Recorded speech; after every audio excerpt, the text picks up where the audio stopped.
This Family Life News podcast is made possible by the support of listeners like you.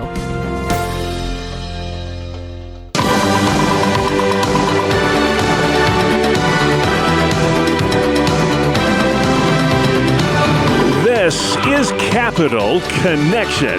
Fridays during the Noon Report, we give you direct connection to all that's happening in Albany and Harrisburg with the experts on the issues at the state capitals. They are this week Stephen Hayford with New York Families and Michael Geer with the Pennsylvania Family Institute. Well, it's March, guys, and I guess they call it March Madness. Those of you who love college basketball love this. I was thinking about this, Michael, as I was filling out my bracket this week, how much gambling is a big business in the tournament. And March is, by the way, Problem Gambling Awareness Month. I know this is a huge issue in Pennsylvania. We'll start with you just talking about the addictive nature of gambling and how difficult it is to break that cycle of addiction. Yeah, Bob, I think we could apply the term March Madness not just to the basketball tournament, but also to the massive expansion of gambling, casinos, sports betting, online wagering, skill games, and more that really peak this time of year, from the Super Bowl, Olympics, NCAA tournament. And with it comes the massive expansion of problem gambling that's not going to be solved simply by naming a month after it. The problem is especially prevalent among teen and college-age males, drawn in especially by the ability to gamble online with a smartphone in the privacy of their bedroom. The stats are simply staggering, and the big challenge is that starting young increases the likelihood of problem and addictive gambling. It's really a hard nut to crack, especially because it's an addiction that, unlike someone battling alcoholism or drug abuse, it has no outward physical signs. Yeah, Stephen, as Michael's saying, it's unfortunate we only pay attention to this issue in March when it's Problem Gambling Awareness Month, because this is a problem all 12 months of the year. If you would talk about the proliferation of sports betting in particular and why it's a bad idea, because I know a lot of Christians, good-meaning Christians, will say, why is this such a bad idea? Why would this be something we should avoid getting involved in? Well, Bob, sports betting has contributed to gambling addiction generally because the more types of gambling are legal and available, the more opportunities there are for people to get hooked on gambling. The state of New York legalized sports gambling on mobile devices in 2021, and it's already become big business here. In 2025, people spent $26.3 billion on online sports gambling in New York. Sports bettors are about twice as likely as the general population of gamblers to develop a gambling problem. In terms of your question about why gambling is a bad idea, I would refer people to 1 Timothy 6, which says, those who desire to be rich fall into temptation, into a snare, into many senseless and harmful desires that plunge people into ruin and destruction. For the love of money is a root of all kinds of evil. Yeah, we could spend the entire program on this topic, guys, but let's move on. Michael, here's another great issue. I couldn't believe that we see stats all the time. This one really got to me because it was a wow moment for me. Centers for Disease Control reporting that 40% of babies born today are born to unmarried moms. Back in 1960, it was just 5%. So in 65 years, we've gone from 5% to 40%. Why do children fare better when they're born in a home with both a mother and a father? Well, Bob, first of all, it's rooted in creation order. Marriage and the family unit are part of God's design for human flourishing, and when we depart from that design, the consequences are evident in the challenges we see in society all around us today. So many of the problems faced by our culture and society are rooted in the breakdown of the family and fatherlessness.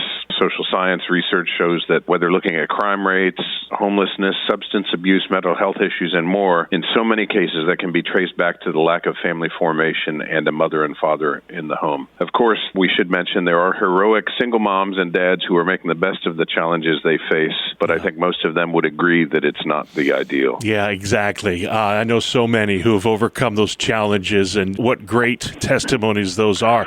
But Stephen, your take on 40% of every baby born in this country today is born to an unmarried mom. That's a sobering statistic. I'm wondering, what can governments do? What can we do as individuals? What can the church do to restore the institution of marriage?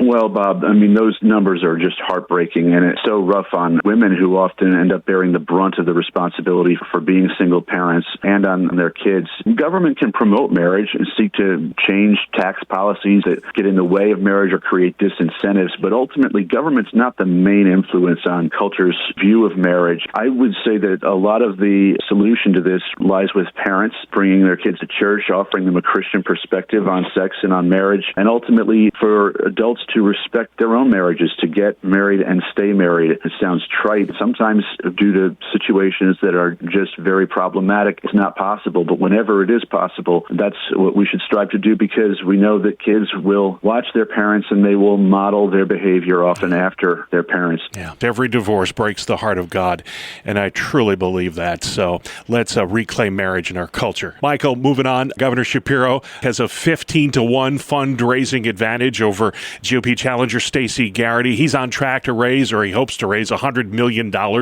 in his reelection bid this year.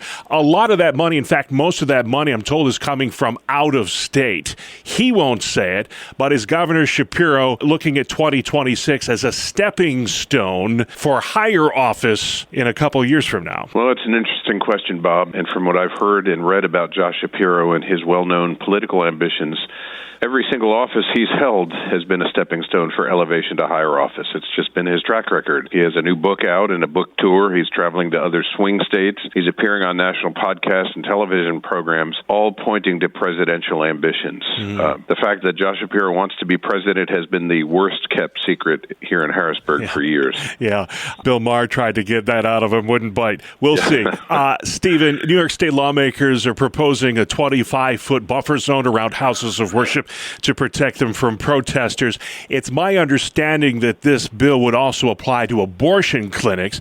Is that true? And if it is, why did the legislature feel the need to tie the abortion issue to the issue of church security? Well, yes, Bob, that is true. Governor Kathy Hochul has proposed to include a buffer zone proposal in the 2027 New York State budget, and that proposal arises from concerns about recent ugly anti-Semitic demonstrations outside of synagogues in New York City and harassment of the Jewish communities there. It is true that the proposed buffer zone would apply to abortion clinics as well as houses of worship. And as strange as that sounds, existing law already ties the two together. There's an existing ban on interfering with abortion clinics or with worship services. And so this would simply expand on a law that's already there to add this 25-foot buffer zone. All right. Well, hey, Michael, it's a topic we can't avoid any longer. Gas prices. I'm told by the end of this week, gas will be $4 a gallon, really affecting people's bottom line, no doubt about it.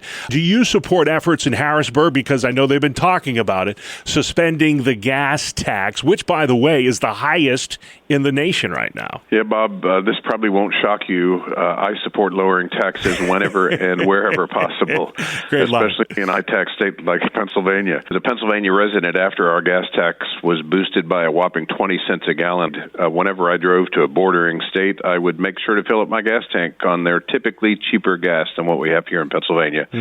And don't get me started on the Pennsylvania Turnpike, which is the most expensive toll road in the world. Yeah. So we get hammered putting gas in our car and driving down the turnpike. Yeah, Steve, there's not many states that can say they've got gas that's more expensive than New York, but Pennsylvania does now.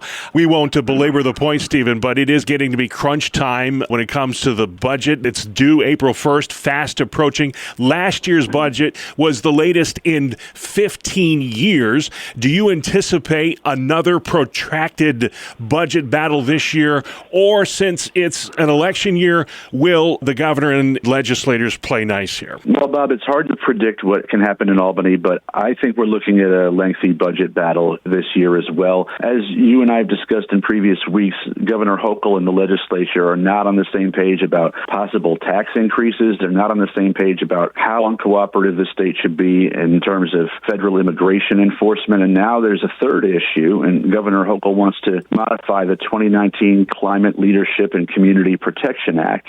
Specifically, she wants to extend the time periods within which the state's required to meet certain goals regarding carbon emissions, saying that it's not affordable or maybe not even feasible to meet those goals at this point. The potential modifications, which haven't even yet been released by the governor, could be and likely will be another source of disagreements between the governor and legislative leaders. So given that it's already March 18 as we record this, I would say, Bob, that this could take a while. All right. Where they go. Who will blink first? I can't wait to see. Pop the popcorn, so to speak. Micah, we've been a lot of places this week. If folks have questions about any of the issues discussed on this program, or they simply would like to learn more about the Pennsylvania Family Institute, where can they find you online? PAFamily.org. And stay informed on all the issues in New York as well. New York Families has a wonderful website doing great work there at the state capitol. Stephen, where can folks find you? NewYorkFamilies.org. Thank you for listening to this Family Life News podcast. If you've been encouraged by what you've heard, please share it with others and click the subscribe button to automatically receive future episodes. Family Life is a listener-supported ministry. Podcasts like this are made possible by your financial partnership. Find out more at FamilyLife.org.